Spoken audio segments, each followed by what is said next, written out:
নাম কি মেয়ে? কল্পনা। বাপের বাড়ি? নেত্রকোনা। স্বামীর বাড়ি? শরীয়তপুর। থাকো কই? গাজীপুর। কি করো সেথা? সুই সুতা। বুঝলাম না ঠিক। গার্মেন্টস শ্রমিক। অফিস কটায়? সকাল 8টা। হলে দেরি? বলি সরি। ফেরার পালা? রাতের বেলা। বলো কি এটা? কখনো 12টা। এত দেরি? ওভারটাইম করি। ঘুমাও কখন? 2টা যখন।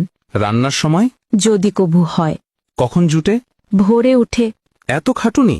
তবুও বকুনি। বকুনি কার? সুপারভাইজার। কেন বকাবকি? কাজ থাকলে বাকি। এত কড়া শাসন? চাকরিটাই এমন। হয় কি সহ্য? আছে ধৈর্য। হয় না লাজ? তবুও করি কাজ। কেন শুনি? কামাতে হবে মানি। মাসিক মাইনে? তেমন পাই না। সংসার চলে? গোলে মালে। বলো এ কি? অভাবেই থাকি। অসুখ হলে কবু? কাজে যাই তবু। একদিন না গেলে? হাজিরা বোনাস জলে।